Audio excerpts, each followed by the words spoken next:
Chapter 4. Augustine and Electra met at the scene. She had waited for him, bowing to his seniority, even though she knew he didn't need such deference. "Augustine, the neighbour saw the door slightly open and said that was really unusual. When she pushed it and called out, she saw a pair of legs sticking out from behind the kitchen door. Further inspection showing up a lot of blood. The neighbour ran and called the police. We're the first on the scene," she explained, gathering all of that information between the phone call and the few minutes she'd been there before her boss. "Thanks, Electra. Anything else?" he asked. "Not at the moment." "Then, shall we go through?" he asked, nodding his head in the direction of the property. A police officer was setting out "Police Do Not Cross" tape behind them. The sirens of an ambulance could be heard in the background, not that one was needed from what they had been told. The scene was exactly as the neighbour had described when she called the police. There was blood down the kitchen worktops and working its way across a laminate wooden floor, gathering in a pool around the body like it was a protective force field that no longer functioned. The life force had already left the body. "There's not much point in that ambulance racing its way here," Augustine said as he looked at the body. She was still in her nightdress, face down with her long legs exposed. He wanted to cover her up. She deserved that. But they had work to do. Electra looked up and down the kitchen worktops for anything that would give up more information on what had happened. In the kitchen sink was all the information she needed. A bloody knife. "Gus, look at this," she said, breaking his stare from the prostrate body. "Oh, shit," he replied, looking at the blade. "How long is that? 7 inches? 8? More?" "I'd say about 8 inches. No wonder there's so much blood."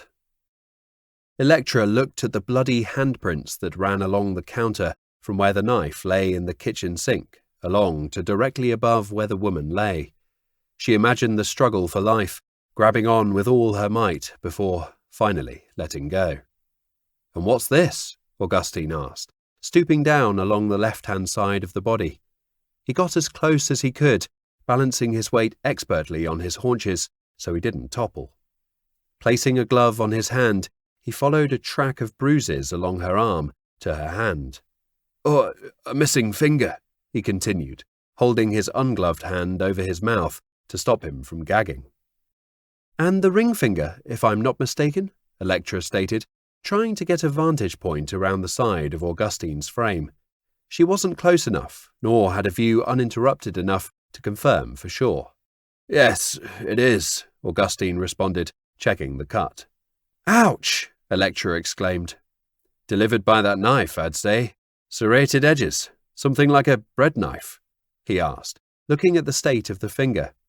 It had been sawn rather than cut, making the soft flesh around the edge of the cut fray away like fabric on a worn hem that hadn't been reattached. "Yes, that's a bread knife," Electra replied. She could tell that her words fell on deaf ears. Augustine was deep in thought. She joined him, wondering what had happened there. Even though it was her job to find out, sometimes the situation froze her. The two of them were disturbed by a voice coming from the front door. "Hello!" Augustine looked at Electra, wondering why someone had made their way through the police cordon. "I'll go," she stated, leaving him to his thoughts.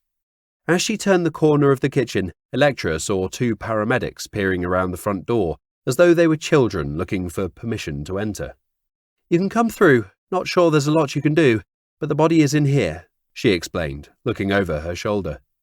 She spoke loudly so Augustine could hear. She didn't want him to be surprised by more people entering the room. He was clumsy enough to fall into the pool of blood if startled. The paramedics walked through the door and set about their work.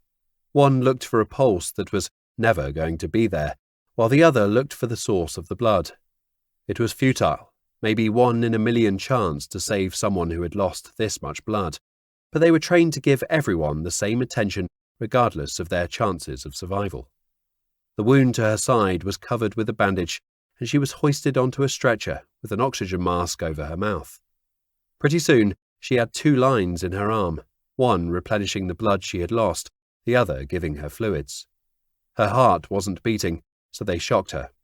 Nothing still. Her only chance, that 1 in a million, was to get her to hospital and see if they could manage a miracle.